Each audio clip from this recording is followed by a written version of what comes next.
তুমি কখনো গভীর রাতে একা বসে ভেবেছ এই জীবনটা ঠিক কিসের জন্য? সকালে উঠে কাজ, ক্লাস, রুটিন, খাওয়া, ঘুম, আবার সেই একই ঘূর্ণি। এভাবেই তো জীবন কেটে যাচ্ছে।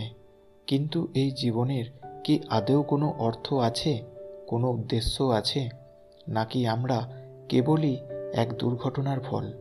এই প্রশ্নটা শুধু তোমার না, এটা মানব সভ্যতার সবচেয়ে পুরনো, সবচেয়ে গভীর প্রশ্নগুলোর একটি। আজ আমরা এই প্রশ্নের পেছনে ছুটব দর্শনের চোখে, মন ও যুক্তির আলোয়। চলো যাত্রা শুরু করি। প্রথমে ভাবো, আমরা যখন বলি জীবনের অর্থ, আমরা কি বোঝাতে চাই?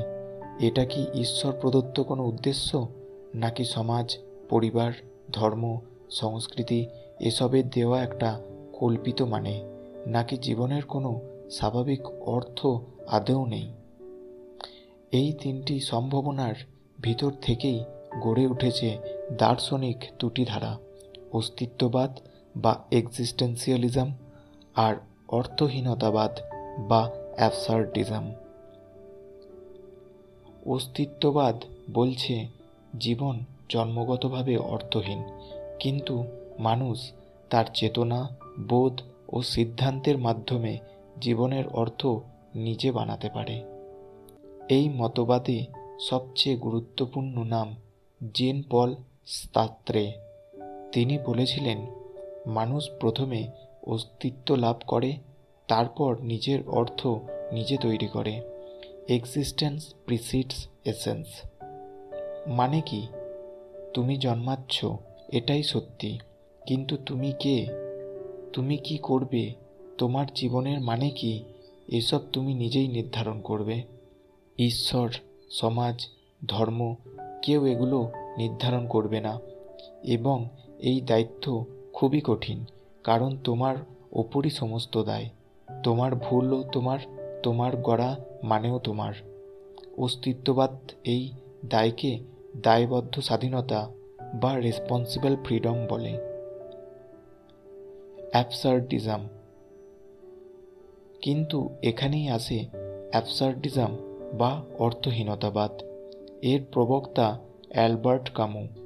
তিনি বলেছিলেন, মানুষ জীবনের অর্থ খোঁজে, কিন্তু এই মহাবিশ্ব নীরব। এই খোঁজ আর এই নিঃসঙ্গতা, এই দ্বন্দ্ব থেকেই জন্ম নেয় অ্যাবসার্ড অর্থাৎ অর্থহীনতা। তাহলে উপায়? আত্মহত্যা? না। কামু বললেন, অ্যাবসার্ডকে মেনে নিয়ে জীবনের সঙ্গে বিদ্রোহ করো। অর্থ না থাকলেও জীবনকে ভালোবাসো, কারণ এই বিদ্রোহই মানুষের শক্তি। তিনি সিসিফাসের কাহিনী দিয়েছিলেন। সিসিফাস এক দেবতাকে ঠকানোর জন্য শাস্তি পেয়েছিল। তাকে একটা পাথর পাহাড়ে গড়িয়ে তুলতে বলা হয়েছিল, যা বারবার নিচে গড়িয়ে পড়বে। চিরকাল এই একঘেয়ে কাজ। কামু বললেন, আমাদের জীবনও অনেকটা সেই রকম, কিন্তু আমরা যদি বুঝেও সেটা করি, বিদ্রোহ করি, তাহলে সিসিফাসই সবচেয়ে সুখী মানুষ। জীবন কি নিছকই শূন্যতা? এখানে অনেকে ভাবে, তাহলে তো জীবন একদমই মূল্যহীন, একঘেয়ে, শূন্য। ঠিক এখানেই আসে অস্তিত্ববাদের শক্তি। অস্তিত্ববাদীরা বলে, এই শূন্যতার মধ্যেই তুমি যদি নিজের অর্থ তৈরি করো, তবে সেটাই সবচেয়ে সত্যিকারের অর্থ। কেউ হয়তো পেন্টিংয়ে অর্থ খোঁজে, কেউ ভালোবাসায়, কেউ লেখালেখিতে, কেউ প্রতিবাদে। কিন্তু এগুলো কারো ওপর চাপানো না। তুমি নিজেই খুঁজে নাও, নিজের অর্থ নিজেই করে তোলো।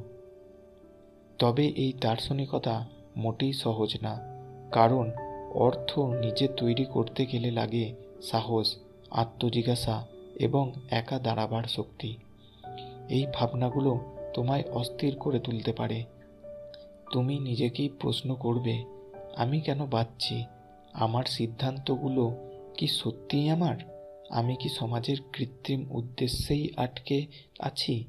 এই প্রশ্নগুলো থেকেই জন্ম নেয় দার্শনিকতা, চিন্তার আগুন যেটা তোমায় জাগিয়ে রাখবে। শেষে এসে আবার সেই প্রশ্নটাই উঠে আসে, জীবনের কি কোনো অর্থ আছে? অস্তিত্ববাদ বলে, না, জন্মগতভাবে নেই, কিন্তু তুমি নিজেই সেটা বানিয়ে নিতে পারো।